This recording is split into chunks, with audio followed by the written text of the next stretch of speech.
But you can see that these are, again, that leash was too tight, but as soon as he got up here, it loosened up quite a bit. This is flirting. And then as soon as the dog starts pulling, then you let go of the leash. Now, we get a lot of people who don't like the fact that we leave leashes on, but it's because we weighed, what's okay. And we'd rather have a leash on so we can grab it than have the leash off.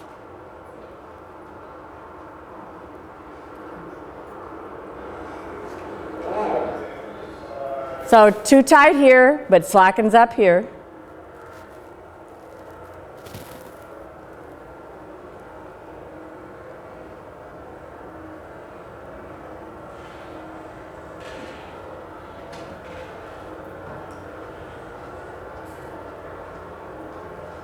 This was a really good greeting. They greeted here first, and then he did his little sniff down at the genitalia area.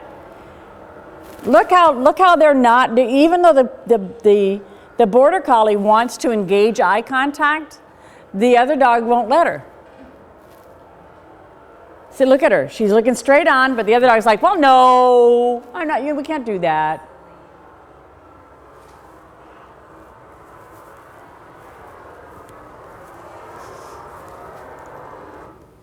There's a lot of noise. Sorry, I should have turned that off before. Don't you see that, or don't you think that the paw over the top of this dog is being really rude? No, it's actually part of dog body language. You mean when they do this? Yeah. There's so much said about dominance and all that kind of stuff that it's almost easier to stay away from it, but that paw over the top of the shoulder is a dominance move. It is saying, I am stronger, more powerful, blah, blah, blah, than you are. But it's also a play posture, because every behavior that they use in setting status and all that is also used in play. Now, if it is, and so much of it has a tendency, so much of it is like pressure. Okay, so you've seen dogs that will take another dog by the muzzle and push him down. Right? And that's a way to tell the other dog, hey, knock it off because I'm bigger and stronger than you are. Could that dog bite down on the muzzle and cause massive damage? Yeah, of course they could. But they don't do it because what they're interested in doing is actually setting up a relationship. So it's the same kind of thing, in my opinion. And I don't know that we don't have dogs that actually tell us what they're doing. But so if they just put their paw here, they're probably saying, I really am a little bit more powerful than you are, but on the other hand, I'm really cool. If this behavior kept on going, if the play kept on going, you'd probably see the other dog put this paw on eventually. So you could see a little bit more of a give and take. And you wouldn't think that would lead to some kind of a tiff? No. Not in this case. I mean, but again, you have to be really careful. What you would look for to think if you thought there might be a tiff is some of the dog body language would change from this very fluid stuff that they're doing into much more stiff behavior. Because the stiffer they are, the more likely they are to be thinking about doing something you don't want them to do. So if that makes sense. Okay. Yes?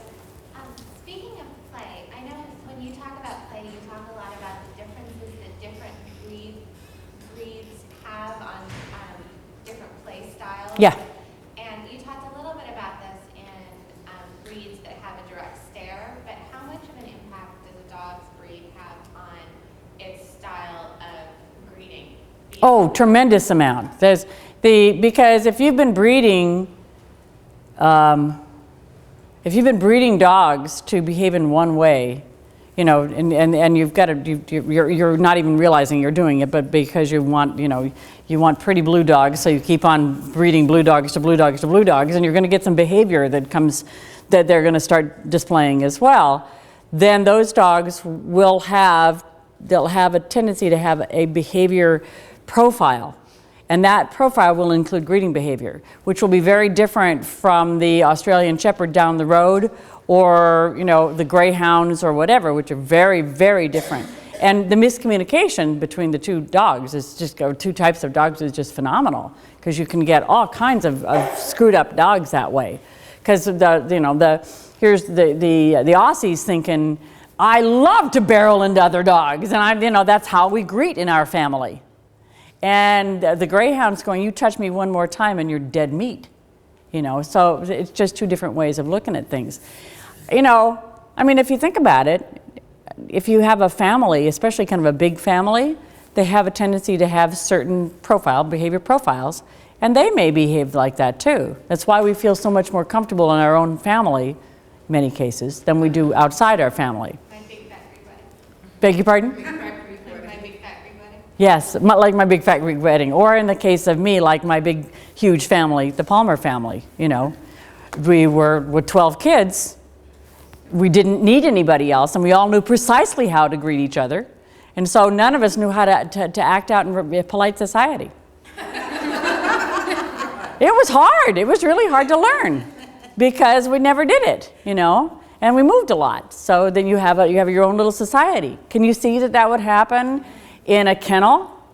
Wouldn't even necessarily need to be a breed. It could be just who raises the dogs. There are tons of people who think that socialization, with puppy socialization, only needs to be with other dogs, not other types of dogs, but other dogs, not other ages of dogs, but other dogs. And they think that just, one or two people will do it, and one or two people won't do it. You need to have a wide variety of people before the dog will kind of go, oh, okay, if it walks on two legs and it, and it has a certain kind of vague similarity in shape, it's a person, it's okay.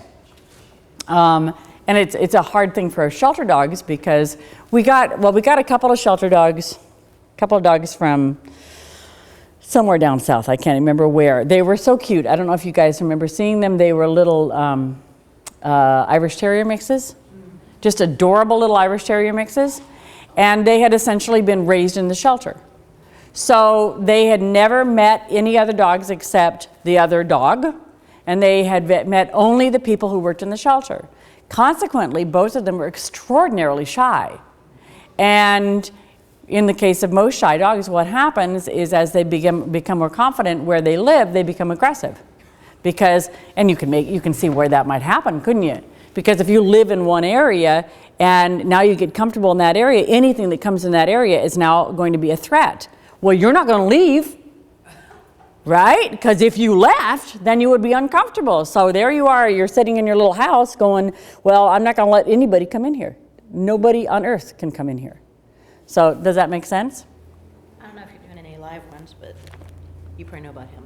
Ah, yes, we actually just had him meet and growl. Yeah. Yeah. Don't want to No, It would have been fun to do if I'd thought of it, but Okay. yeah. That was the other dog that met the pit bull. And he growled at the pit bull, and the pit bull's like, you're growling at me. But that's all he did. He didn't do anything else. Okay, so here's another meeting. This is like a calm meeting, I think, and then followed by another not so calm. Whoops.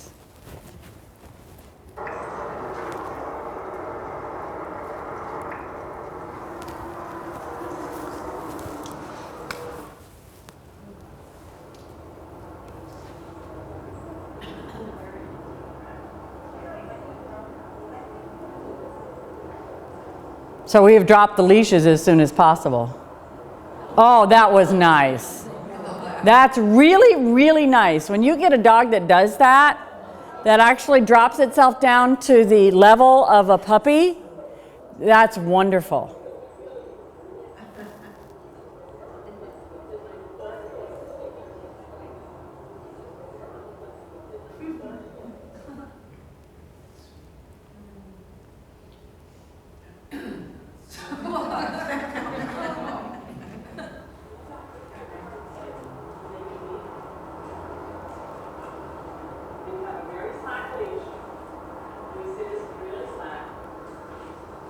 So I'm showing them how to do this. This was an old SEBA class.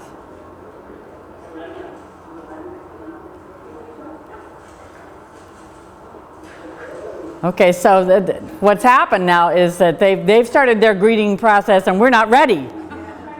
And then crash.